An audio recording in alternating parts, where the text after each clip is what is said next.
Hello friends, नमस्कार। दी books में आपका स्वागत है। फ्रेंड्स, हम लोग करंट अफेयर्स की सीरीज चल रही थी, उसमें ये तीसरा पार्ट है। राष्ट्रीय हो चुका था, राष्ट्रीय की 2 पार्ट बने और अंतर्राष्ट्रीय के 2। अब ये है आर्थिक परिदृश्य, ये तीसरा पार्ट है, वीडियो चौथी है। ठीक है, तो आइए स्टार्ट करते हैं करंट अफेयर्स। और ये काफ़ी अच्छी बुक है। मार्च टू मार्च है, मतलब 2021 मार्च से लेके 2022 मार्च तक। ठीक है फ्रेंड्स, जब तक ये कंप्लीट होगी मार्च, अप्रैल, मई, तो ये मार्च तक का आपका कंप्लीट हो जाएगा। फिर कोई और बुक आएगी तो उससे करा दूंगा। ठीक है, फिर लास्ट में तो घटनासार और घटनाचक्र आ ही जाएंगे, फिर उससे करा दूंगा। ठीक है, चलिए आर्थिक परिदृश्य देखते हैं। इम्पोर्टेंट क्वेश्चन आते हैं, इम्पोर्टेंट क्वेश्चन है बहुत, और मुझे कुछ क्वेश्चन बहुत इम्पोर्टेंट लग भी रहे हैं जो इस साल चेंज हुए हैं। अभी बता दूंगा मैं आपको कि कौन सा क्या चेंज हुआ था। देखते हैं। 16 फरवरी 2022 को कृषि एवं किसान कल्याण मंत्रालय द्वारा 2021-22 के लिए मुख्य फसलों के उत्पादन का दूसरा अग्रिम अनुमान जारी किया गया। इसके अनुसार देश में कितने मिलियन टन रिकॉर्ड खाद्यान्न उत्पादन हुआ है? 316 मिलियन टन। ठीक है फ्रेंड्स, ध्यान रखना, 316 मिलियन टन रिकॉर्ड अनाज का उत्पादन हुआ है। इसमें क्या है? पोषक अनाज या मोटे अनाज 49, गेहूं 111, गेहूं का याद रखना 111 मिलियन टन, तूर चना 13 मिलियन टन, मक्का दलहन चावल 127 मिलियन टन। ठीक है फ्रेंड्स, स्पेशली गेहूं और चावल ही मेन होते हैं, तो गेहूं और चावल ही उत्पादन ज़्यादा होता है, तो ये स्कोर में बढ़ोतरी कर देता है। ठीक है, आइए अब आगे देखते हैं चीज़ें। जनवरी 2022 में किस पेमेंट बैंक को भारतीय रिजर्व बैंक द्वारा अनुसूचित बैंक का दर्जा दिया गया? Airtel payments bank. फ्रेंड्स ध्यान रखना, कौन सी बैंक इम्पोर्टेंट है? Airtel payment bank. आरबीआई द्वारा किसको दिया गया है? Airtel payment bank. दिसंबर 2021 में आरबीआई द्वारा पेटीएम पेमेंट्स बैंक लिमिटेड को अनुसूचित बैंक का भी दर्जा दिया गया है। प्रति ग्राहक 1 लाख रुपए तक जमा स्वीकार कर सकते हैं। किसी भी रूम में लोन उधार नहीं दे सकते। छोटे बचत खाते खोल सकते हैं। एटीएम और डेबिट कार्ड जारी कर सकते हैं, किंतु क्रेडिट कार्ड नहीं। ध्यान रखना फ्रेंड्स, पेटीएम बैंक्स होते हैं वो एटीएम या डेबिट कार्ड जारी कर सकते हैं, किंतु क्रेडिट कार्ड नहीं। ठीक है। 3 जनवरी 2022 को किस संस्था ने ऑफलाइन डिजिटल भुगतान फ्रेमवर्क जारी किया है? आरबीआई ने ऑफलाइन डिजिटल भुगतान जारी किया है, आरबीआई ने। ठीक है, अब ये जो मैं बता रहा था ये मोस्ट इम्पोर्टेंट क्वेश्चन है फ्रेंड्स, इस साल चेंज हुआ है। 24 नवंबर 2021 को श्रम एवं रोजगार मंत्रालय भारत सरकार द्वारा मजूरी दर सूचकांक WRI का आधार वर्ष संशोधित कर दिया गया है। आधार वर्ष संशोधित करके क्या कर दिया गया? 2016, इसलिए इम्पोर्टेंट है ये। ठीक है, मजदूरी दर वेज रेट इंडेक्स। ठीक है, आधार वर्ष सूचकांक मूल्य पारंपरिक रूप से 100 के बराबर निर्धारित किया है। इससे पूर्व मजदूरी दर सूचकांक का आधार 63 माइनस 100 था। ठीक है, और अब ये देख लीजिए, भारतीय अर्थव्यवस्था में प्रयुक्त होने वाले कुछ आधार वर्ष: सकल घरेलू जीडीपी 2011-12, उपभोक्ता 12, थोक मूल्य सूचकांक 11-12, औद्योगिक उत्पादन सूचकांक 11-12, और सबके 11-12, लेकिन बेज रेट जो इंडेक्स हैं उसमें 2016, मतलब मजदूरी दर सूचकांक चेंज कर दिया। 1 फरवरी 2022 को केंद्रीय वित्त और कॉर्पोरेट मंत्री निर्मला सीतारमण ने वित्त वर्ष 2022-23 के लिए बजट को संसद में पेश किया। इसमें भारत सरकार द्वारा व्यय कितना अनुमान है? ये नहीं पूछेगा। ठीक है, फिर भी याद कर लेते हैं कितने करोड़ रुपए, इकाई, दहाई, सैकड़ा, हजार, 10,000, लाख, 10 लाख, मतलब 39 लाख।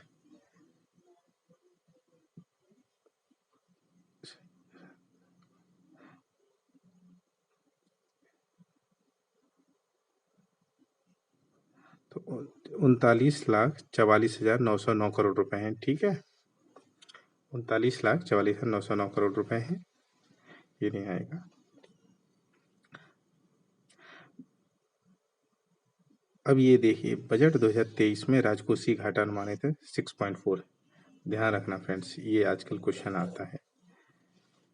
राजस्व घाटा 3.8, राजस्वी राजस्व घाटा 2.6, प्राथमिक घाटा 2.8, ये ध्यान रखना। ठीक है, राजकोषीय घाटा 6.4, राजस्व घाटा 3.8, प्रभावी राजस्व घाटा 2.6, प्राथमिक घाटा 2.8। ये पूछता है प्राथमिक घाटा कितना होता है।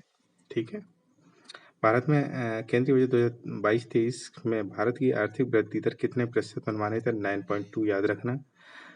भारत की आर्थिक वृद्धि दर अनुमानित है 9। फ्रेंड्स, अलग अलग होती है, विदेशी कंपनियां या जो विदेशी हैं वो अलग बताते हैं, अपने भी यहाँ नीति आयोग की अलग रिपोर्ट आती है, आरबीआई की अलग है, तो उसके हिसाब से अलग अलग है। ठीक है, फिर भी भारत की आर्थिक वृद्धि दर केंद्रीय बजट में है, तो ध्यान रखना 9 भारत सरकार के द्वारा। बजट 2023 में पीएम गति शक्ति को बढ़ावा देने वाले कितने कारक हैं? 7 कारकों में सड़क, ध्यान रखना सड़क है, रेल मार्ग, हवाई मार्ग, विमानपत्तन, माल परिवहन, जल मार्ग और लॉजिस्टिक अवसंरचना शामिल है। बजट 2022-23 के अनुसार राष्ट्रीय राजमार्ग नेटवर्क में 2022-23 में कितने किलोमीटर तक का विस्तार किया जाएगा? 25,000 किलोमीटर का विस्तार किया जाएगा राष्ट्रीय राजमार्ग में। ठीक है, बजट 2022-23 के अनुसार अगले 3 वर्ष के दौरान कितने उत्कृष्ट वंदे भारत रेलगाड़ियों का निर्माण? उत्कृष्ट वंदे भारत रेलगाड़ियों का निर्माण 400। ध्यान रखना फ्रेंड्स, ये सारे फैक्ट हैं, ये याद रखना। स्पेशली ये याद रखना, केंद्रीय बजट में आर्थिक वृद्धि दर कितनी है? 9.2 है। और पीएम गति शक्ति को बढ़ावा देने वाले कितने कारक हैं? 7 कारक हैं। सड़क, रेलवे मार्ग, हवाई, विमानपत्तन, माल परिवहन, जलमार्ग, लॉजिस्टिक। ठीक है, ये चीजें पूछेगा। बजट 2023-22-23 के अनुसार अगले 3 वर्ष के दौरान कितने मल्टी मॉडल लॉजिस्टिक के लिए कितने पीएम गति शक्ति कार्गो टर्मिनल विकसित किए जाएंगे? 100। ये नहीं पूछ रहा कार्गो टर्मिनल। बजट 2022-23 के अनुसार इमरजेंसी क्रेडिट लिक्विड गारंटी योजना के तहत गारंटी कवर को 5,000 करोड़, 5 लाख, सैकड़ा, हजार, 10,000, 50,000 करोड़ रुपए से बढ़ाकर कुल कितने लाख करोड़ कर दिए? 5 लाख करोड़ रुपए। ठीक है, 2022-23 के अनुसार गुणवत्तापूर्ण मानसिक स्वास्थ्य परामर्श और देखरेख सेवाओं के लिए कौन सा कार्यक्रम शुरू किया है? राष्ट्रीय टेली मानसिक स्वास्थ्य कार्यक्रम। इसके तहत 23 टेली मानसिक स्वास्थ्य केंद्रों का एक नेटवर्क स्थापित किया जाएगा। ठीक है, बजट 2022-23 में प्रधानमंत्री आवास योजना के तहत वर्ष 2022-23 में 80 लाख घरों को पूरा करने हेतु कितने रुपए आवंटित किए गए हैं? 48,000 करोड़ रुपए। ठीक है, कितने किए गए? 48,000 करोड़ रुपए। हर घर जल से नल के तहत वर्ष 2022-23 में कितने करोड़ परिवारों को शामिल करने के लिए 60,000 करोड़ आवंटित? 3.8। ये आ सकता है, पूछ सकता है कि हर घर नल से जल वर्ष 2023 में कितने करोड़ परिवारों को शामिल करने के लिए 60,000 करोड़ रुपए दिए? 3.8 परिवार हैं फ्रेंड्स। ये एक परिवार में मैक्सिमम 5 लोग होते हैं। उधार एवं अन्य देयताएं, इसके बाद माल और सेवा कर तथा निगम कर आयकर रहे हैं। अरे 2022-23 का कुल राजस्व प्राप्तियों में सर्वाधिक हिस्सा किसका रहा है? उधार एवं अन्य देयताएं, इसके बाद माल और सेवा कर जीएसटी का, उसके बाद निगम कर, कॉर्पोरेट टैक्स, फिर इनकम टैक्स। ठीक है, सबसे पहले सर्वाधिक प्राप्ति का हिस्सा उधार से आया है, फिर जीएसटी से आया है, फिर कॉर्पोरेट टैक्स से आया है, फिर इनकम टैक्स से आया। महात्मा गांधी रोजगार गारंटी मतलब मनरेगा कार्यक्रम के लिए कितनी आवंटित राशि है? 73,000 करोड़ रुपए। सामाजिक सहायता कार्यक्रम के लिए कितनी राशि आवंटित की गई है? छोड़िए इसको। जल जीवन मिशन, राष्ट्रीय ग्रामीण पेयजल मिशन के लिए कितनी जल जीवन मिशन या राष्ट्रीय ग्रामीण पेयजल जीवन मिशन के लिए कितनी राशि आवंटित की गई है? 60,000, 21,000, 10,000, 60,000 करोड़ रुपए। ठीक है, 60,000 करोड़ रुपए आवंटित किए गए हैं। बजट 2023 में प्रधानमंत्री जन आरोग्य योजना के लिए कितनी राशि आवंटित की गई है? 7,857। 7,857। बजट 2022-23 में आयुष्मान भारत स्वास्थ्य अवसंरचना मिशन के लिए कितनी राशि आवंटित की गई है? प्रधानमंत्री किसान सम्मान निधि के लिए कितनी? 68,000 करोड़ रुपए। सबसे ज्यादा है फ्रेंड्स मनरेगा के लिए। फिर प्रधानमंत्री किसान सम्मान निधि 68,000 करोड़ रुपए। बजट 2023 में फसल बीमा योजना के लिए कितनी? 15,500 करोड़। बजट 2023 में स्वच्छ भारत मिशन के लिए कितनी राशि आवंटित? 550 करोड़ रुपए। बजट 2022-23 में खेलो इंडिया के लिए कितनी राशि आवंटित की गई? 974 करोड़ रुपए। अब ये देखिए 2022-23 में कब से गैर मिश्रित ईंधन पर प्रति लीटर 2 रुपए का अतिरिक्त विभेदक उत्पाद शुल्क लगाने की घोषणा की? 1 अक्टूबर 2000। गैर मिश्रित ईंधन पर प्रति लीटर 2 रुपए का अतिरिक्त विभेदक उत्पाद शुल्क लगाने की घोषणा की गई 1 अक्टूबर 2022 से। ध्यान रखना फ्रेंड्स, मोस्ट इम्पोर्टेंट है कि जो गैर मिश्रित ईंधन है उस पर। पर्वतमाला 2022-23 में पर्वतमाला राष्ट्रीय रोपवे विकास कार्यक्रम के तहत 22-23 में 60 किलोमीटर लंबी कितने रोपवे परियोजनाओं के अनुबंध किए गए? 8। 31 जनवरी 2022 को केंद्रीय वित्त कॉर्पोरेट मंत्री निर्मला सीतारमण ने संसद में आर्थिक समीक्षा 2021-22 पेश की। आर्थिक समीक्षा 2021 मूल विषय क्या है? त्वरित दृष्टिकोण। मोस्ट इम्पोर्टेंट क्वेश्चन है फ्रेंड्स, ध्यान रखें। संसद में जो आर्थिक समीक्षा पेश की गई, आर्थिक समीक्षा का मूल विषय क्या, मतलब थीम क्या है? त्वरित दृष्टिकोण। ठीक है। आर्थिक समीक्षा 2022 के अनुसार 2021-22 में भारतीय अर्थव्यवस्था के अनुमान कितने प्रतिशत वृद्धि अनुमानित है? 9.2। रिपीट है पहले वाला ही। ठीक है, याद रखना है इसको। आर्थिक समीक्षा 2021-22 के अनुसार 2022-23 में सकल घरेलू उत्पाद में वृद्धि दर कितने प्रतिशत रहने का अनुमान है? 8 से 8.5% सकल घरेलू उत्पाद। ठीक है। आर्थिक समीक्षा 2021-22 के अनुसार 2021 में कितने प्रतिशत की गिरावट की गई है? 7.3 की। आर्थिक समीक्षा 2021-22 के अनुसार 2020-21 में गेहूं का सबसे बड़ा उत्पादक राज्य कौन सा रहा है? उत्तर प्रदेश। ये तो मोस्ट इम्पोर्टेंट है, ये तो पेपर में भी आएगा। गेहूं का सबसे बड़ा उत्पादक राज्य देख लीजिए। अब कुछ देख लीजिए। महत्वपूर्ण फसलों के 3 बड़े उत्पादक राज्य हैं फ्रेंड्स: चावल, पश्चिम बंगाल, उत्तर प्रदेश, पंजाब। गेहूं के लिए उत्तर प्रदेश, मध्य प्रदेश, पंजाब। मक्का के लिए कर्नाटक, मध्य प्रदेश, महाराष्ट्र। मोटे अनाज के लिए राजस्थान, कर्नाटक, महाराष्ट्र। तूर महाराष्ट्र, कर्नाटक, तेलंगाना। चना मध्य प्रदेश, महाराष्ट्र, राजस्थान। दालें मध्य प्रदेश, राजस्थान, महाराष्ट्र। कुल खाद्यान्न में उत्तर प्रदेश, मध्य प्रदेश और पंजाब। आर्थिक समीक्षा 2021-22 के अनुसार 2020-21 में कुल तिलहन का सबसे बड़ा उत्पादक राज्य है राजस्थान। राजस्थान के बाद गुजरात, मध्य प्रदेश दूसरे तीसरे क्रम पे आते हैं। गेहूं का सबसे बड़ा उत्पादक राज्य उत्तर प्रदेश, उसके बाद तिलहन का सबसे बड़ा राजस्थान, राजस्थान के गुजरात, फिर मध्य प्रदेश दूसरे और तीसरे पे आते हैं। ठीक है फ्रेंड, ध्यान रखना है ये सारी मोस्ट बड़े। मूंगफली पूछता है, बहुत बार पूछा है मूंगफली कहाँ पैदा की जाती है, ठीक है। तो मूंगफली गुजरात, राजस्थान, तमिलनाडु, ठीक है। गुजरात, राजस्थान, तमिलनाडु। रैपिड सीड और सरसों राजस्थान, मध्य प्रदेश, हरियाणा। सोयाबीन महाराष्ट्र, मध्य प्रदेश, राजस्थान। सूरजमुखी कर्नाटक, हरियाणा, उड़ीसा। गन्ना उत्तर प्रदेश, महाराष्ट्र, कर्नाटक। कपास महाराष्ट्र, गुजरात, तेलंगाना। जूट व मेस्ता पश्चिम बंगाल, बिहार और असम। इसमें दो चीज कुछ का ध्यान रखना, देखिए फ्रेंड, कुछ का ध्यान रखना, जैसे मूंगफली, सोयाबीन, सूरजमुखी, गन्ना, कपास, सबका याद कर लेना, ठीक है। सोयाबीन महाराष्ट्र मध्य प्रदेश में, सूरजमुखी कर्नाटक हरियाणा, ठीक है। गन्ने का उत्तर प्रदेश, महाराष्ट्र और कर्नाटक, ठीक है।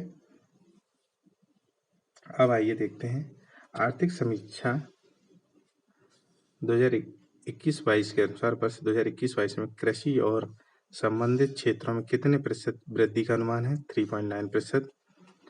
उद्योग वृद्धि उद्योग में 11% है, सेवा क्षेत्र में 8.2 है, मतलब प्राथमिक क्षेत्र में 3.9 है। फ्रेंड देखिए, प्राथमिक क्षेत्र में 3.9 वृद्धि है, तो सेकेंडरी में ये है 11.8 और टर्सरी में 8.2 है। आर्थिक समीक्षा के अनुसार अप्रैल नवंबर 2021-22 में कौन सा देश शीर्ष निर्यात गंतव्य देश रहा है? यूएसए, ठीक है फ्रेंड्स, यूएसए का है शीर्ष निर्यातक। संयुक्त अरब अमीरात, यूएई, चाइना दूसरे व तीसरे स्थान पर है। चीन, यूएई दूसरे और तीसरे स्थान पर है। शीर्ष आयात गंतव्य चीन, यूएई, यूएसए, मतलब आयात सबसे ज्यादा होता है चीन से, फिर यूएई से, फिर यूएसए से, ठीक है। ये ध्यान रखना, ये तो आएगा ही। आर्थिक समीक्षा 2021-22 के अनुसार 31 दिसंबर 2021 तक विदेशी मुद्रा भंडार में कितने बिलियन डॉलर के स्तर पर पहुंच गया? 633 बिलियन डॉलर। नवंबर 2021 के अंत तक चीन, जापान और स्विट्जरलैंड के बाद भारत चौथा सबसे ज्यादा विदेशी मुद्रा वाला देश है। फ्रेंड्स ध्यान रखिए, चीन, जापान और स्विट्जरलैंड के बाद भारत के पास चौथी विदेशी मुद्रा भंडार वाला देश है, ठीक है। चौथा देश है जिसके पास सबसे ज्यादा विदेशी मुद्रा भंडार है। भारत विश्व का 10वां सबसे बड़ा वन क्षेत्र वाला देश है। भारत विश्व का 10वां वन क्षेत्र वाला, ठीक है। 2010 से 2021 तक वन क्षेत्र में वृद्धि के मामले 2020 में भारत विश्व में तीसरा स्थान पर रहा है, मतलब बहुत ज्यादा वन क्षेत्र बढ़ा है। भारत अमेरिका और चीन के बाद विश्व में तीसरा सबसे बड़ा स्टार्टअप इकोसिस्टम बना है। भारत अमेरिका और चीन के बाद सबसे बड़ा इको स्टार्टअप बना है। आर्थिक समीक्षा 2021-22 के अनुसार शीर्ष निर्यात पेट्रोलियम उत्पाद। ध्यान रखना फ्रेंड्स, ये आते क्वेश्चन मोती, कीमती अर्ध कीमती पत्थर, लोहा और इस्पात, ये क्वेश्चन आते हैं फ्रेंड्स। ये आर्थिक में से यही तो क्वेश्चन पढ़ने हैं हम लोगों को इकोनॉमिक्स के लिए। आर्थिक समीक्षा 2021-22 के अनुसार 2020-21 में शीर्ष आयात मद क्या रहा है? पेट्रोलियम या क्रूड ऑयल, दूसरे पे स्वर्ण, तीसरे पे पेट्रोलियम उत्पाद। क्रूड ऑयल होता है और पेट्रोलियम उत्पाद जो क्रूड ऑयल से ही बनते हैं वो पेट्रोलियम उत्पाद होते हैं, तभी हमें तेल में थोड़ी सी ज्यादा बचत हो जाती है। 18 जनवरी 2022 को भारत सरकार ने किस देश को $500 मिलियन का ऋण प्रदान करने की घोषणा की है? श्रीलंका।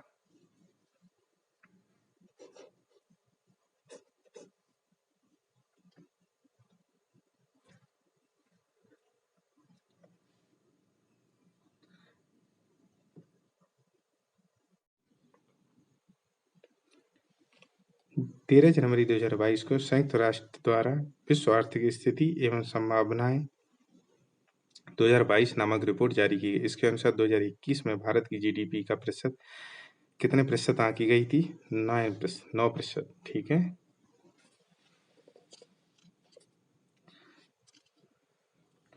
जिसके वर्ष भारत के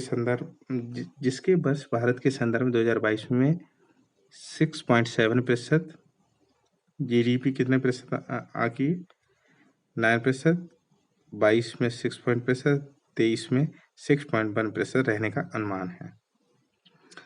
11 जनवरी 2022 को विश्व बैंक समूह द्वारा वैश्विक आर्थिक संभावना रिपोर्ट जारी की गई। इसके अनुसार भारत की विकास दर कितनी थी?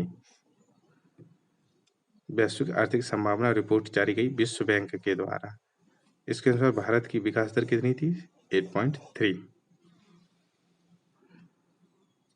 जिसके ठीक है बस। अब 12 नवंबर 2021 को प्रधानमंत्री ने भारतीय रिजर्व बैंक की 2 पहलों का शुभारंभ किया। इन पहलों का नाम है आरबीआई खुदरा प्रत्यक्ष योजना और रिजर्व बैंक एकीकृत लोकपाल योजना। याद रखना फ्रेंड्स, ये क्वेश्चन मोस्ट इम्पोर्टेंट आ सकता है।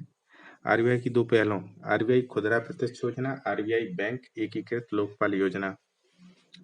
11 नवंबर 2021 को उत्तर प्रदेश की राज्य स्तरीय योजना मंजूरी समिति ने ग्रामीण क्षेत्रों में नल के पानी के कनेक्शन के प्रावधान के लिए कितने करोड़ रुपए की मंजूरी प्रदान की है? ठीक है, 1882 करोड़। नवंबर 2021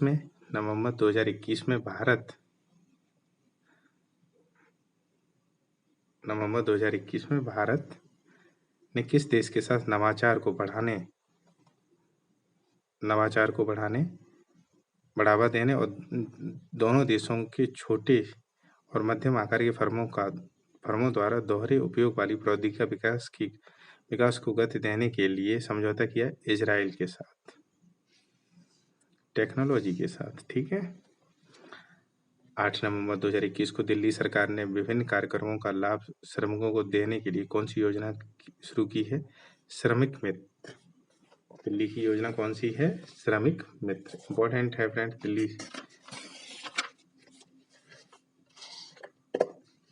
नवंबर 2021 में गुजरात के मुख्यमंत्री भूपेंद्र पटेल ने 30 साल से अधिक उम्र के गैर संचारी रोगों से बचाव के लिए उनकी जांच करने के लिए कौन सी योजना सी है? निरामय गुजरात योजना। इंपॉर्टेंट है।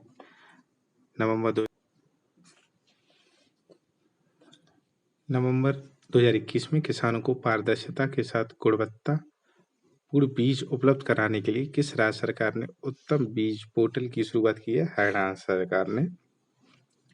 किसने? हरियाणा सरकार ने। नवंबर 2021 में ग्रामीण विकास मंत्रालय ने महिलाओं के नेतृत्व वाले स्थानीय व्यवसाय और स्वयं सहायता समूह को मजबूत करने के लिए किस ऑनलाइन कॉमर्स कंपनी के साथ समझौता किया? फ्लिपकार्ट के साथ। नवंबर 2021 में एशियन डेवलपमेंट बैंक ने भारत सरकार के राष्ट्रीय औद्योगिक गलियारा विकास कार्यक्रम को समर्थन देने के लिए कितने मिलियन डॉलर के ऋण को मंजूरी दी है? 250 मिलियन डॉलर। 17 राज्यों में फैले 11 औद्योगिक गलियारों को विकसित करने के लिए कुल 500 मिलियन डॉलर का ऋण का यह पहला उपक्रम है। 27 अक्टूबर 2021 को केंद्रीय सूक्ष्म लघु और मध्य उद्यम मंत्रालय ने नई दिल्ली में राष्ट्रीय स्तर के ई जागरूकता कार्यक्रम को किस नाम से शुरू किया है? संभव। ई जागरूकता कार्यक्रम को किस नाम से शुरू किया है? इलेक्ट्रॉनिक जागरूकता कार्यक्रम संभव। आ सकता है फ्रेंड्स, ध्यान रखिए। 2021 में इलेक्ट्रॉनिक्स और सूचना प्रौद्योगिकी मंत्रालय की एक पहल मिट्टी स्टार्टअप हब ने किस संस्था के साथ मिलकर एप स्केल अकादमी लॉन्च करने की घोषणा की है? मिट्टी पहल स्टार्ट हुई है गूगल के साथ। नवंबर 2021 में state bank of India general insurance के ने स्वास्थ्य बीमा प्रदान करने के लिए किसके साथ समझौता किया? गूगल पे के साथ। गोवा सरकार ने महिलाओं के स्तन कैंसर की निःशुल्क जांच करने के लिए कौन सी योजना शुरू की है? स्वस्थ गोवा पहल। ठीक है। नवंबर 2021 में इंडिया पोस्ट पेमेंट बैंक ने होम लोन देने के लिए किसके साथ समझौता किया? इंडिया पोस्ट पेमेंट बैंक ने HDFC के साथ समझौता किया होम लोन देने के लिए। नवंबर 2021 में रिजर्व बैंक ऑफ इंडिया ने बसई विकास सहकारी बैंक लिमिटेड पर कितने करोड़ रुपए का जुर्माना लगाया? 90 लाख रुपए का। 25 अक्टूबर 2021 को प्रधानमंत्री नरेंद्र मोदी ने प्रधानमंत्री आयुष्मान भारत स्वास्थ्य अवसंरचना मिशन का शुभारंभ कहाँ से किया? वाराणसी से। याद रखना, ये आ सकता है भैया। प्रधानमंत्री आयुष्मान भारत स्वास्थ्य अवसंरचना मिशन कहाँ से स्टार्ट किया है? वाराणसी से।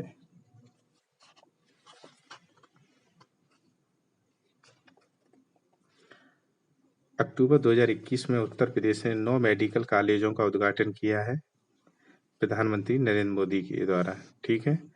अक्टूबर 2021 में किस राज्य सरकार ने Shri Dhanvantari generic medical store योजना शुरू की है? छत्तीसगढ़ सरकार ने। अक्टूबर 2021 की नीति आयोग के CEO अमिताभ कांत ने रियल एस्टेट क्षेत्र के वर्ष 2030 तक कितने ट्रिलियन डॉलर के स्तर पर पहुंचने की उम्मीद जताई? $1 ट्रिलियन के। ठीक है। नीति आयोग ने जो रियल एस्टेट का क्षेत्र है वो 2030 तक $1 ट्रिलियन तक पहुंच जाएगा। रियल एस्टेट क्षेत्र का GDP में योगदान 2030 तक 18 से 20% संभावित है। ओहो। अक्टूबर 2021 में अमृत महोत्सव के हिस्से के रूप में दीनदयाल अंत्योदय योजना राष्ट्रीय ग्रामीण आजीविका मिशन के तहत 13 राज्यों के 77 जिलों में कुल कितने वित्तीय साक्षरता और सेवा वितरण केंद्र शुरू किए गए हैं? 152। अक्टूबर में 113 देशों के लिए जारी वैश्विक खाद्य सुरक्षा सूचकांक 2021 में भारत को किस स्थान में 71वां? अक्टूबर 2021 में RBI ने पेटीएम पेमेंट्स बैंक पर कितने करोड़ रुपए का जुर्माना लगाया? 1 करोड़ रुपए का। ध्यान रखना इसको फ्रेंड्स। 20 अक्टूबर 2021 को भारतीय राष्ट्रीय भुगतान निगम NPCI ने रुपे कार्डों के टोकन का समर्थन करने के लिए किस प्रणाली की शुरुआत की है?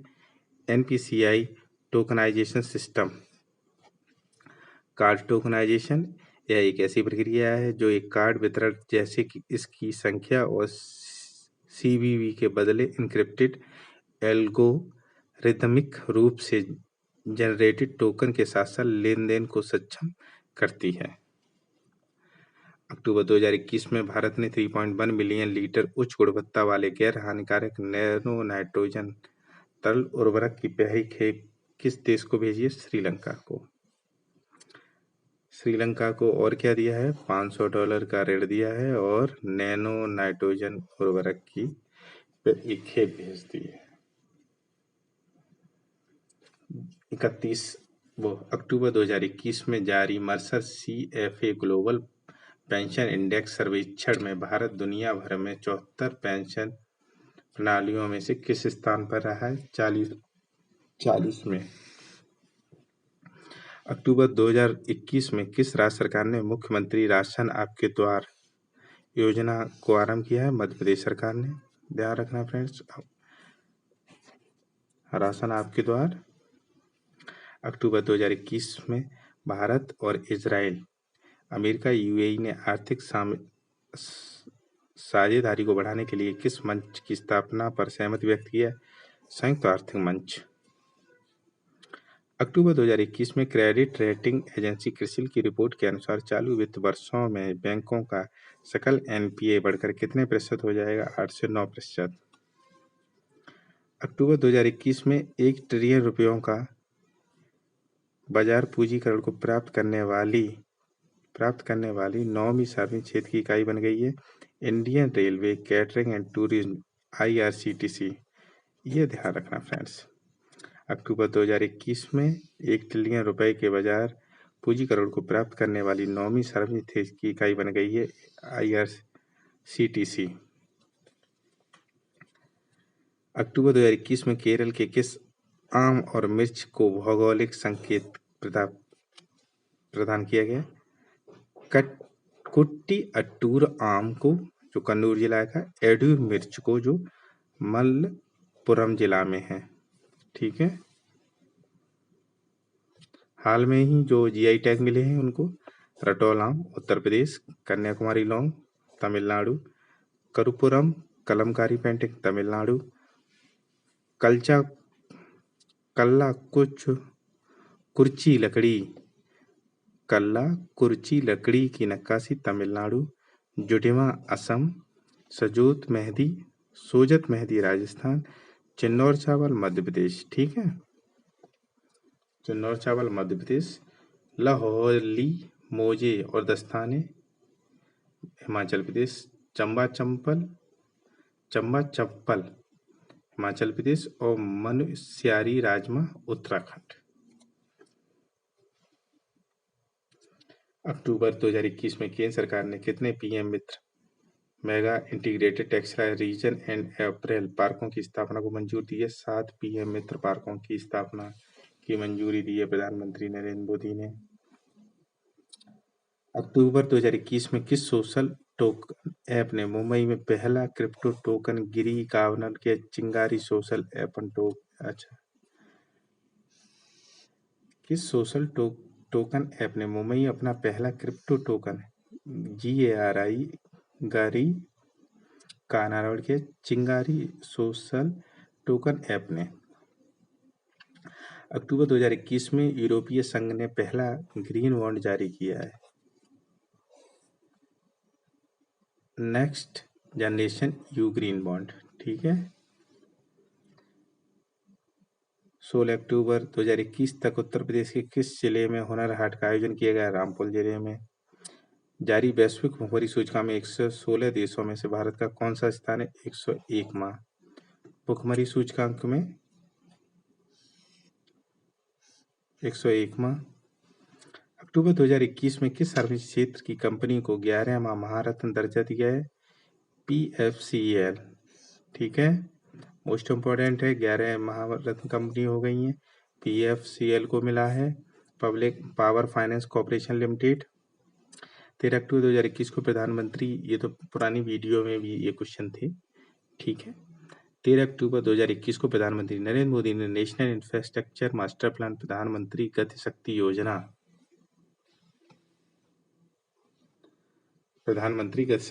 का शुभारंभ किया। इस योजना में कितने मंत्रालयों को एक साथ ले जाएगा? 16 को। सितंबर 2021 में केंद्र सरकार ने बैड बैंक परिसंपत्ति प्रबंधन के लिए किस कंपनी की स्थापना की है? IDRCL, भारतीय ऋण समाधान कंपनी लिमिटेड। ठीक है,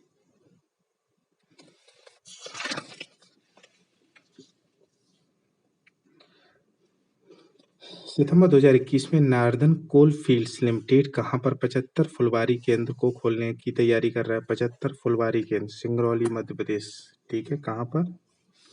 नॉर्दर्न कोलफील्ड लिमिटेड कहां पे 75 फुलवारी केंद्र खोलेगा? सिंगरौली मध्य प्रदेश में। प्रत्येक बच्चे को अच्छा पोषण, सुरक्षित वातावरण और खेलने के लिए अधिकार मिलना सुनिश्चित करना उद्देश्य है इसका, फुलवारी केंद्र का। मतलब बच्चों को खेलने के लिए, न कि पेड़ लगाने के लिए। उत्तर प्रदेश सरकार ने जेवर हवाई अड्डे के नजदीक इलेक्ट्रॉनिक पार्क स्थापित करने की घोषणा की। इस पार्क को कितने एकड़ भूमि दी गई है? 250 एकड़। सितंबर 2021 में एशियाई बैंक ने भारतीय अर्थव्यवस्था की विकास दर अनुमान प्रकाशित किए, जिसमें 2023 में जीडीपी वृद्धि दर 7.5% और वर्ष 2022 की जीडीपी वृद्धि को पूर्व अनुमान पर बरकरार रखा गया है। वर्ष 2022 में भारतीय अर्थव्यवस्था की जीडीपी वृद्धि दर पूर्व में अनुमानित थी 10%। OECD की अंतरिम रिपोर्ट 2021 के अनुसार 2021 एवं वर्ष 2022 में वैश्विक स्तर पर सकल घरेलू उत्पाद की कितनी प्रतिशत अनुमानित है?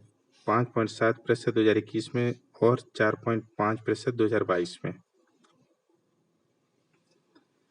सितंबर 2021 में ट्राइफेड ने किस ऑनलाइन प्लेटफॉर्म से वन धन उत्पादों के प्रचार और बिक्री के लिए समझौता किया? बिग बास्केट के साथ। सितंबर 2021 को भारत और संयुक्त अरब अमीरात के बीच व्यापक आर्थिक भागीदारी समझौतों की वार्ता का पहला दौर आयोजित किया गया। वर्तमान में संयुक्त अरब अमीरात भारत का तीसरा सबसे बड़ा व्यापारिक भागीदार है, जबकि भारत का सबसे बड़ा व्यापारिक भागीदार कौन है? संयुक्त राज्य अमेरिका। सितंबर 2021 में वाणिज्य मंत्रालय द्वारा आजादी का अमृत महोत्सव समारोह के हिस्से के रूप में वाणिज्य सप्ताह कब मनाया जाएगा? 20 से 26 सितंबर 2021 के मध्य। सितंबर 2021 में मणिपुर के 2 कृषि उत्पादों को जीआई टैग प्राप्त हुआ है। पहला उत्पाद तामेंग लॉन्ग संतरा है, दूसरा उत्पाद कौन सा है? हथई मिर्च। ये ध्यान रखना फ्रेंड्स, थोड़ा है मणिपुर के 2 कृषि उत्पादों को जीआई टैग मिला है। पहला है तामेलोंग संतरा और दूसरा है हथई मिर्च। हथई मिर्च को सिरारा खोंग मिर्च के नाम से भी जाना जाता है। 17 सितंबर 2021 को विश्व बैंक ने अपनी किस रिपोर्ट के आगे नहीं प्रकाशित करने का निर्णय लिया? ईज ऑफ डूइंग बिजनेस ने। ईज ऑफ डूइंग बिजनेस अब नहीं आया, जो सर्वे प्रकाशित करते थे अब नहीं आया करेगा। सितंबर 2021 में भारतीय जीवन बीमा निगम ने अपने विकास अधिकारियों के उपयोग के लिए कौन सा मोबाइल ऐप लॉन्च किया है? प्रगति। ठीक है। एलआईसी ने कौन सा अपने अधिकारियों के उपयोग के लिए Pragati performance review application growth and trade indicator. 17 सितंबर 2021 को उत्तर प्रदेश के मुख्यमंत्री योगी आदित्यनाथ ने विश्वकर्मा श्रम सम्मान योजना के अंतर्गत कितने लाभार्थियों को टूल किट वितरित किया? 21,000 को। 17 सितंबर 2021 को खादी ग्रामोद्योग आयोग ने वाराणसी में प्रधानमंत्री के जन्मदिन सेवा दिवस के अवसर पर कुम्हार समुदाय को सशक्त बनाने के लिए कौन सी योजना शुरू की है? Spin strengthening the potential of India योजना। ठीक है। सितंबर 2021 में संयुक्त राष्ट्र विकास कार्यक्रम यूएनडीपी, एचडीएफसी बैंक और ग्रेटर नोएडा औद्योगिक विकास प्राधिकरण ने किस योजना के लिए समझौता किया? 300 मीट्रिक टन सूखे कचरे के प्रबंधन की सुविधा स्थापित करने हेतु। 17 सितंबर 2021 को रेल संचार, इलेक्ट्रॉनिक्स और सूचना प्रौद्योगिकी मंत्री अश्विनी वैष्णव ने कौशल विकास के लिए कौन सी योजना शुरू की है? रेल कौशल विकास योजना। सितंबर 2021 में नागालैंड के पहले सॉफ्टवेयर टेक्नोलॉजी पार्क का उद्घाटन कहाँ किया है? कोहिमा में। ठीक है। सितंबर में पावर फाइनेंस कॉर्पोरेशन ने भारत का पहला यूरो ग्रीन बॉन्ड जारी किया है। 300 मिलियन यूरो बॉन्ड की अवधि क्या है? 7 वर्षीय है। यह भारत की ओर से जारी पहला यूरो मूल्य वर्ग का ग्रीन बॉन्ड है फ्रेंड्स, थोड़ा सा गौर करना इस चीज पे। पावर फाइनेंस कॉर्पोरेशन ने भारत का पहला यूरो ग्रीन बॉन्ड जारी किया। 300 मिलियन यूरो बॉन्ड की अवधि क्या है? 7 वर्षीय बॉन्ड है ये। सितंबर 2021 में एशियन डेवलपमेंट ने भारत में चेन्नई कोस्थलैयार नदी में शहरी बाढ़ सुरक्षा और प्रबंधन के लिए कितने मिलियन डॉलर ऋण को मंजूरी प्रदान की है? 251 मिलियन डॉलर। कोस्थलैयार नदी बेसिन में। ठीक है। चेन्नई की ये नदी होगी। सितंबर 2021 में भारतीय भारी उद्योग मंत्रालय द्वारा इतने करोड़ रुपए की प्रोडक्शन लिक्विड इंसेंटिव योजना को किस क्षेत्र के लिए मंजूरी प्रदान की? ऑटो सेक्टर के लिए। 16 सितंबर 2021 को भारत हेवी इलेक्ट्रिकल्स लिमिटेड ने भारत के सबसे बड़े फ्लोटिंग सोलर फोटोवोल्टिक प्लांट को कहां सफलतापूर्वक चालू किया? एनटीपीसी सिमहाद्री आंध्र प्रदेश में। इंपॉर्टेंट है फ्रेंड्स ये तो। सितंबर 2021 में भारतीय हेवी इलेक्ट्रॉनिक्स लिमिटेड ने भारत के सबसे बड़े floating solar photovoltaic PV plant को कहां सफलतापूर्वक चालू किया? एनटीपीसी ठीक है। और एनटीपीसी से क्वेश्चन भी आया था 2021 में। 2021 में पेप्सिको ने कितने लागत से उत्तर प्रदेश के मथुरा में अपनी ग्रीनफील्ड फूड प्लांट का स्थापित किया है? 814। अक्टूबर 2021 में सकल वस्तु और सेवा संग्रह 1,30,000 करोड़ रुपए का हुआ। अक्टूबर इतने में कितना प्रतिशत अधिक है? 24% अधिक है। ठीक है। 25 अगस्त 2021 को वित्त और कॉर्पोरेट मामलों में मंत्री निर्मला सीतारमण ने ईज 4.0 वर्ष 2021-22 के जारी किया गया है। ईज 4.0 किससे संबंधित? सार्वजनिक क्षेत्र के सुधार एजेंडा से। 25 अगस्त 2021 को आर्थिक मामलों की मंत्रिमंडलीय समिति ने गन्ना किसानों के लिए उच्चतम उचित और लाभकारी मूल्य को चीनी सीजन 2021-22 के लिए स्वीकृत की है। एफपीआर को कितने रुपए प्रति क्विंटल रखा गया है? 290 रुपए प्रति क्विंटल। अगस्त 2021 को वित्त और कॉर्पोरेट मामलों की मंत्री निर्मला सीतारमण ने नेशनल मोनेटाइजेशन पाइपलाइन को लॉन्च किया है। एमएलपी के तहत केंद्र सरकार की मुख्य परिसंपत्तियों के जरिए कितने लाख करोड़ रुपए की कुल मुद्रीकरण क्षमता का अनुमान लगाया? 6 लाख करोड़ रुपए।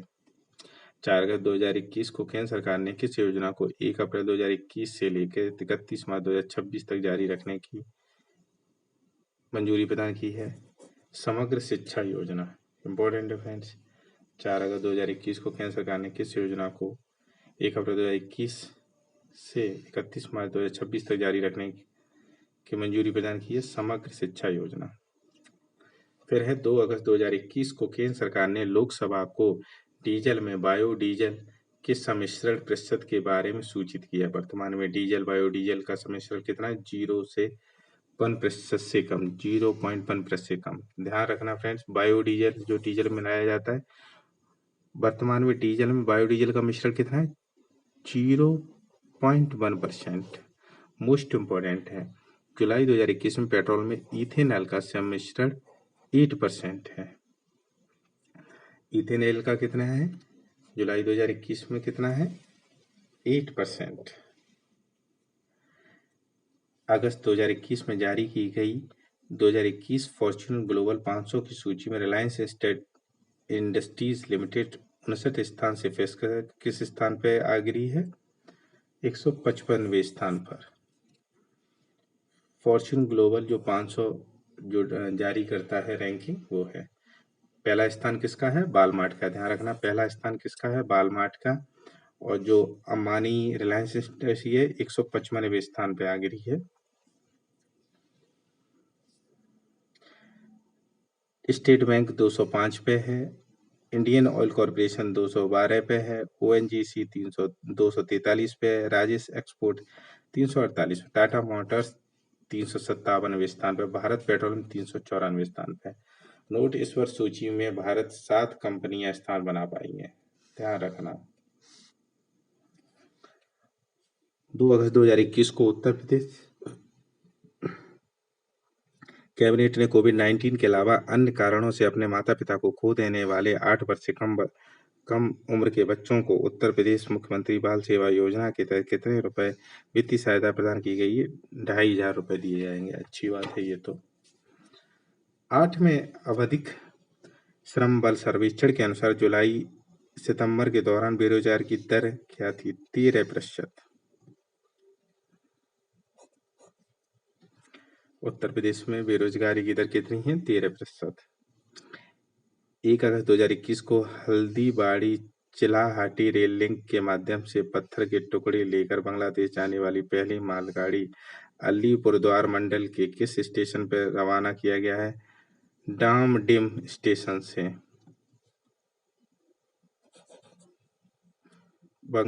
टुकड़े लेकर बांग्लादेश जाने वाली पहली मालगाड़ी को अलीपुरद्वार मंडल किस स्टेशन पर रवाना किया? डामडिम स्टेशन से। ठीक है। 28 जुलाई 2021 को सामाजिक न्याय और अधिकारिता मंत्रालय ने वित्त वर्ष 2021-22 से शुरू होने वाली विभाग की सभी योजनाओं का सामाजिक लेखा परीक्षा करने की योजना तैयार की है। आई मी मीसा information monitoring evaluation and social audit. ठीक है।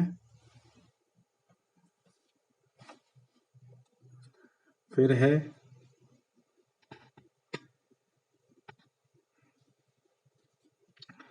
जुलाई 2021 में उत्तर प्रदेश के मुख्यमंत्री योगी आदित्यनाथ ने कोविड-19 के कारण मरने वाले पत्रकारों के परिवार को सदस्य को कितने लाख रुपए देने की घोषणा की है? 10 लाख।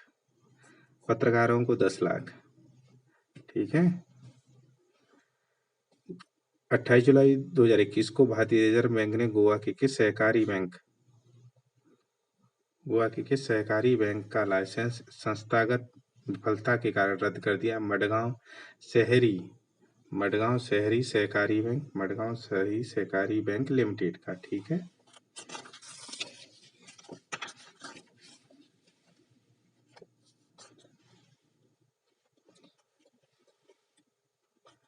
जुलाई 2021 में भारतीय रिजर्व बैंक ने भारत के पहले शिक्षा वित्त पोषण मंच एनबीएफसी का लाइसेंस प्रदान किया। इस शिक्षा वित्त पोषण मंच का नाम क्या है?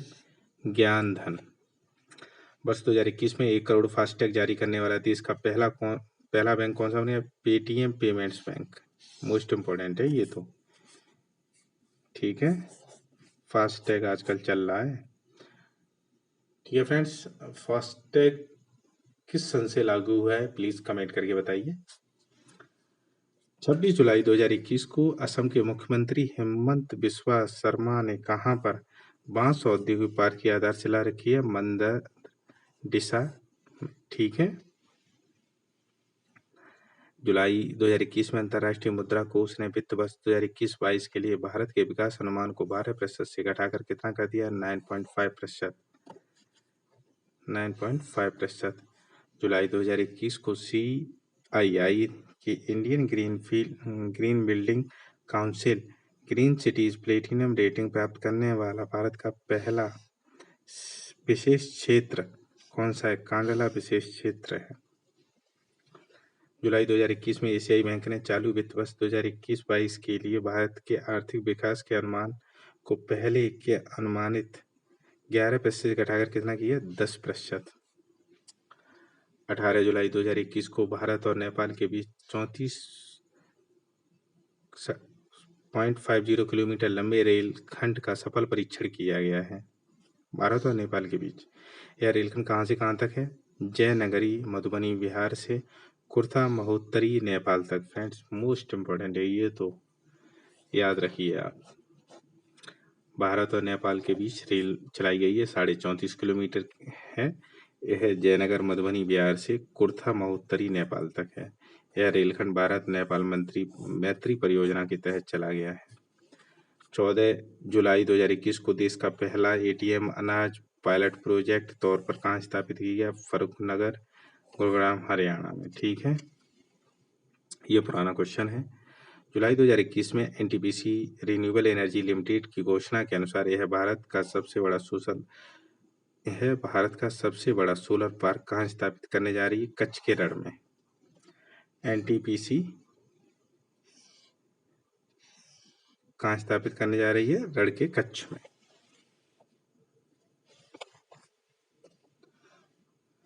जुलाई 2021 को विज्ञान प्रौद्योगिकी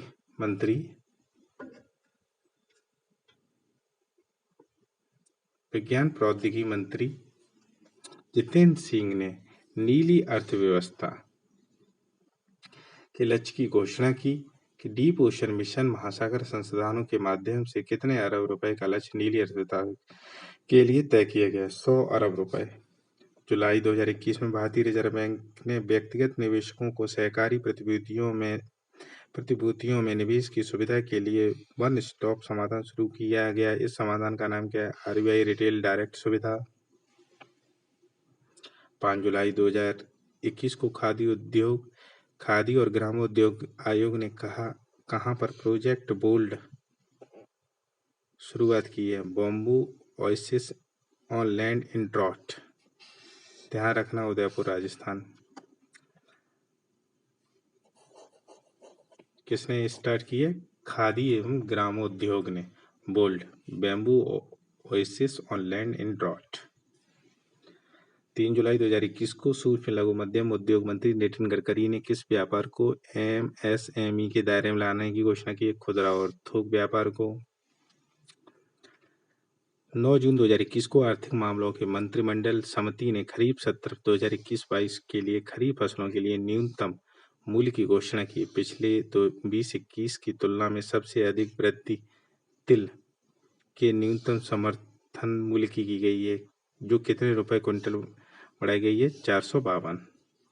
तो फ्रेंड्स ध्यान रखना, धान है ना 21-22 में जो इसकी एमएसपी रखी गई है 1940, बढ़ोतरी भारत की है। ए ग्रेड का धान 1960। ठीक है फिर धान की याद रखिए, बस धान की याद रखिए।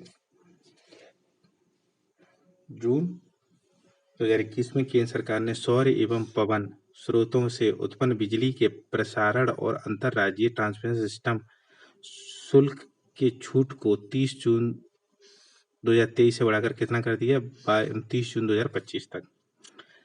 जून 2021 में उड़ीसा के मुख्यमंत्री नवीन पटनायक ने अनाथों को आर्थिक सहायता प्रदान करने के लिए कौन सी योजना शुरुआत की? आशीर्वाद योजना। 2021 में संयुक्त राष्ट्र शरणार्थी एजेंसी ने जबरन विस्थापन पर रिपोर्ट जारी की। इस रिपोर्ट के अनुसार 2020 के अंत तक युद्ध और उत्पीड़न से विस्थापित होने वाले लोगों की संख्या कितनी आकलित की है?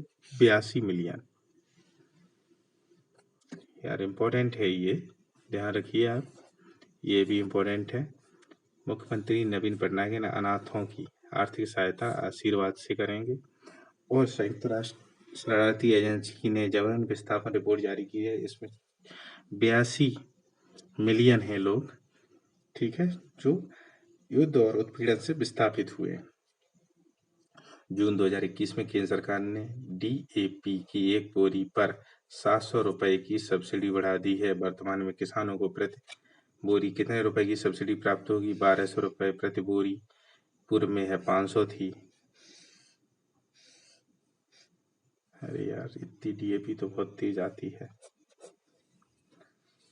जून 2021 में किस राज्य ने स्वामित्व योजना को लागू करने के लिए सर्वे ऑफ इंडिया से समझौता किया है? असम राज्य ने। किस राज्य ने स्वामित्व योजना को लागू करने के लिए सर्वे ऑफ इंडिया के साथ समझौता किया है? असम राज्य ने। 16 जून 2021 को भारत और एशियाई विकास बैंक चेन्नई कन्याकुमारी औद्योगिक गलियारे के विकास के लिए कितने मिलियन डॉलर का ऋण समझौता किया? 484 मिलियन। बिहार का जर्दालू आम भौगोलिक संकेत भागलपुर द्वारा भारत के किस देश को निर्यात किया जाएगा? यूनाइटेड किंगडम को।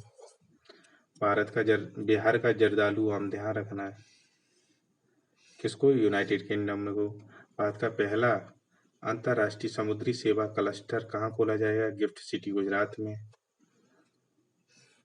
10 जून 2021 को अंतर्राष्ट्रीय श्रम संगठन यूनिसेफ की बाल श्रम पर संयुक्त रिपोर्ट के अनुसार विश्व भर में बाल श्रमिकों की संख्या कितनी हो गई है? 160 मिलियन।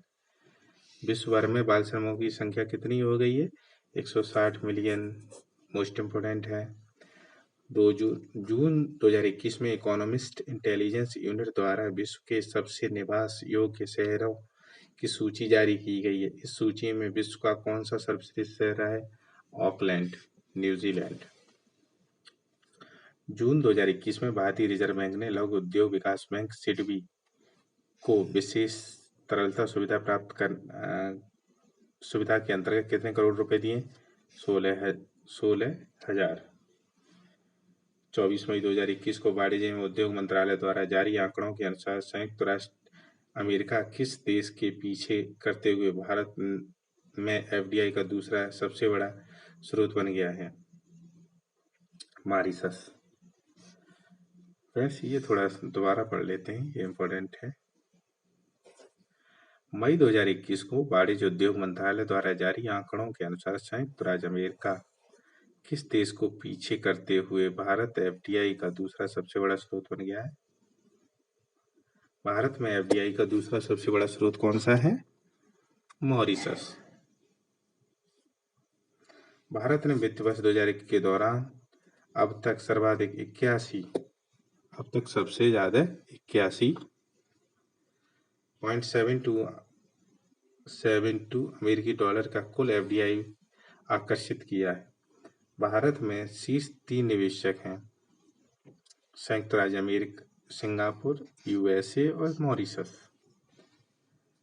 8 अप्रैल 2021 को भारत का पहला ग्रीन म्यूनिसिपल बॉन्ड किस नगर निगम ने जारी किया है? गाजियाबाद ने। क्वेश्चन आ चुका है ये पेपर में। 19 अप्रैल 2021 को केंद्रीय वाणिज्य और उद्योग मंत्री पीयूष गोयल द्वारा अगले 4 वर्षों के लिए स्टार्टअप इंडिया सीड फंड योजना का परिव्यय कितना रखा है? 945। मई 2021 में भारतीय रिजर्व बैंक ने निजी क्षेत्र के किस बैंक को आरबीआई मई 2021 में भारतीय रिजर्व बैंक ने निजी क्षेत्र के किस बैंक को आरबीआई अधिनियम की दूसरी अनुसूची से बाहर कर दिया? लक्ष्मी विलास बैंक। 10 फरवरी 2022 को भारतीय रिजर्व बैंक के गवर्नर शक्तिकांत दास की अध्यक्षता में मौद्रिक नीति समिति ने मौद्रिक नीति वक्तव्य 2021-22 जारी किया। इसके अनुसार 2022-23 में वास्तविक जीडीपी कितने प्रतिशत रहने का अनुमान है? 7.8%। ठीक है। Repo rate 4%, reserve repo rate 3.35%, सीमांत स्थायी सुविधा दर 4.25%, बैंक दर 4.25%, सीआर 4% और एसएलआर 18%। फ्रेंड्स, ये मोस्ट इम्पोर्टेंट है, ये तो आपको याद ही करने पड़ेंगे। रेपो रेट 4% है, repo rate 4%, reserve repo rate 3.5%, सीमांत स्थायी सुविधा दर 4.5%, बैंक दर 4.25%, सीआईआर 4%, एसएलआर 18%। ठीक है फ्रेंड्स, आर्थिकी खत्म हुई। वीडियो कैसी लगी आपको, हेल्पफुल है आपके लिए तो प्लीज़ लाइक करें, शेयर करें और चैनल को सब्सक्राइब करें। Thank you so much.